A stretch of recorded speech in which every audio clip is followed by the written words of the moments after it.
It was a cold winter night when Emily moved into the old house at the end of the street. She had always loved old, creaky homes, and this one had been empty for years. Her excitement about the new chapter of her life quickly turned to unease when she noticed the attic door. It was always locked. No matter how many times she tried to open it, one evening, she decided to investigate. She found an old key hidden in the back of a closet and unlocked the door. As it creaked open, a cold rush of air hit her face. The attic was dark, the only light coming from the faint glow of the moon through a dusty window. Suddenly, she heard a whisper. A faint, raspy voice, coming from the corner of the room. "Help me." Emily froze. Her heart pounded in her chest as she slowly turned her head toward the source of the voice. There, standing in the shadowed corner, was a tall, thin figure. Its face was obscured, but Emily could see its long, bony fingers curling toward her. "Help me," it whispered again. She stumbled backward, the door slamming shut behind her as she bolted out of the attic, not daring to look back. The next morning, Emily tried to tell herself it was just her imagination, but she couldn't shake the feeling that something, or someone, was still up there. Late that night, she heard the whispers again, coming from the attic. This time, the voice was louder, more urgent. "Help me, before it's too late." Emily couldn't ignore the voice anymore. She felt a strange pull toward the attic, a mix of fear and curiosity gnawing at her. The house seemed to breathe with the same heavy tension that clung to her thoughts.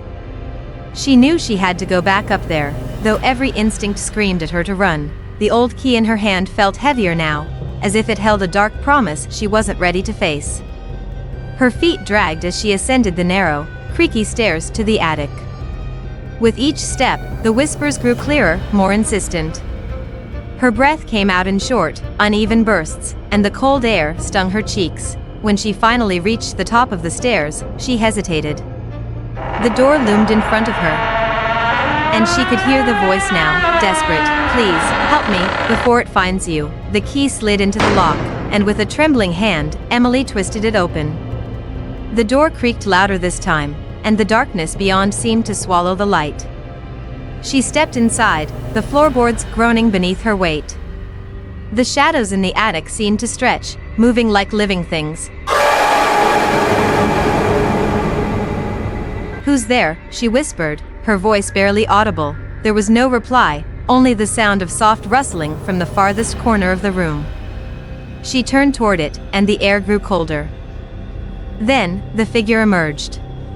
It was tall, but it wasn't human.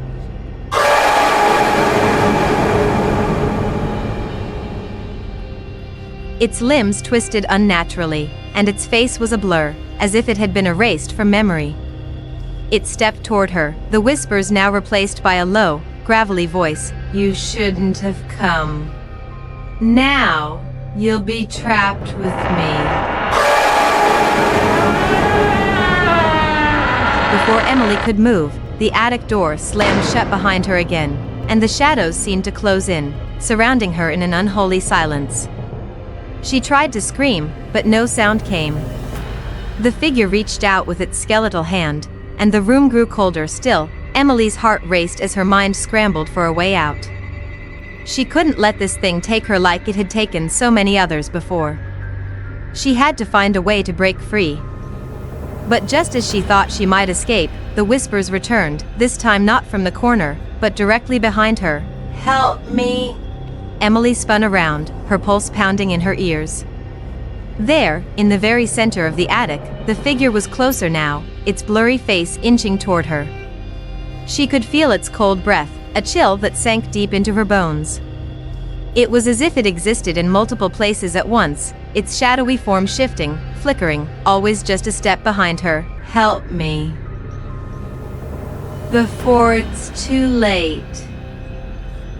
The voice was no longer whispering. It was a growl now, full of menace. She backed away, the floorboards creaking under her feet. Her mind raced, but every thought felt clouded, suffocated by the overwhelming presence in the room. The attic had become a prison. She could see no way out, no escape. The shadows were everywhere, pressing in on her from all sides. "Who are you?"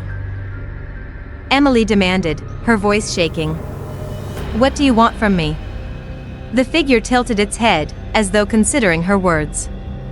Its limbs creaked with each movement, and the air grew thick with a suffocating heaviness. It was almost as though the walls themselves were watching, waiting. "You are not supposed to be here," the figure rasped. Its voice had shifted again, now sounding almost regretful. "But now that you've unlocked the door, it's too late." "Too late for what?" Emily's voice faltered, but she tried to stand her ground. Despite the growing dread, "You freed me," the figure whispered, its voice now full of cold sorrow. "And now, you will never leave." With a sudden lurch, the shadows swirled violently, forming a twisted web around Emily. Her chest tightened. She couldn't breathe, couldn't move. The walls of the attic seemed to close in, and the figure, once towering and ominous, was now directly in front of her, its outstretched hand reaching for her throat. A memory flashed in her mind, a fleeting image of a woman, pale and gaunt, her own eyes filled with the same hopelessness Emily now felt. A woman who had once lived in this house. The shadows, they had been here before. "Help! Help me! Before it's too late!" The figure rasped one last time, and Emily understood. The woman trapped in the shadows, just like the thing now before her. It had taken her, and now it wanted Emily too. A surge of panic jolted through her. She wasn't going to let it take her. Not without a fight. With all her remaining strength, Emily pushed forward, slamming into the figure's chest. To her surprise, the entity didn't resist. It recoiled, its form flickering like a dying flame. As it did, the darkness in the room began to waver, the oppressive weight lifting. For a moment, Emily ran. She couldn't see the stairs through the swirling shadows, but she could hear the familiar creak of the wooden floor. She ran toward the sound, her legs burning, her heart pounding. As she reached the stairs, she glanced back, only to find the attic door already closing on its own. The figure was gone, but she knew it wasn't over. Not yet. The attic door slammed shut behind her, but the whispers, louder now, more frantic, followed her down the stairs. And somewhere, deep in the house, Emily could feel it waiting. Emily's breath came in sharp, desperate gasps as she stumbled down the stairs, her hands gripping the banister for support. The air around her was thick with unease, like the house itself was alive and watching, aware of her every move. The whispers followed, slithering through the walls, curling into her ears. "Help me. Before it's too late." The words were now a constant echo, a maddening refrain that seemed to grow louder with each step she took. Emily's pulse raced, her thoughts spinning in a blur. She had to get out. She couldn't stay in this house a moment longer. But every instinct screamed that running wasn't enough. The thing in the attic hadn't just been a trapped spirit, it was something else, something far worse. She reached the bottom of the stairs and hesitated.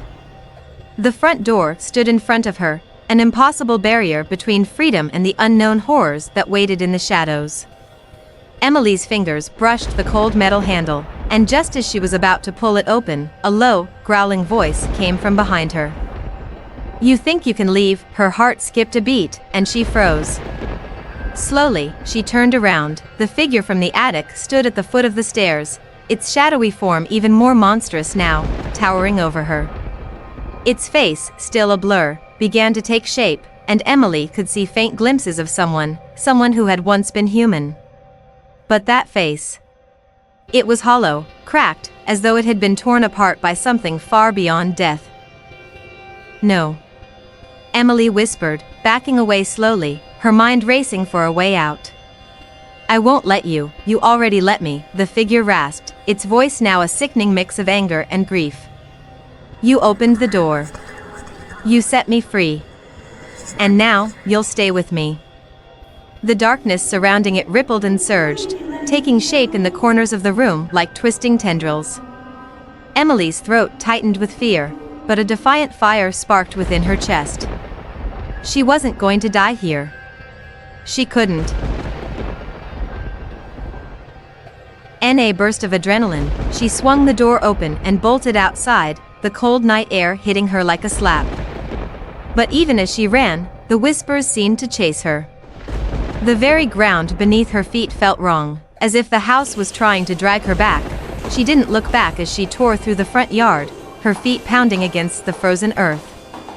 The house loomed behind her, its windows dark and hollow, but Emily knew, deep down, that she couldn't escape it, not completely. The whispers echoed in her mind, louder than ever, growing into a maddening chorus of desperation. Help me.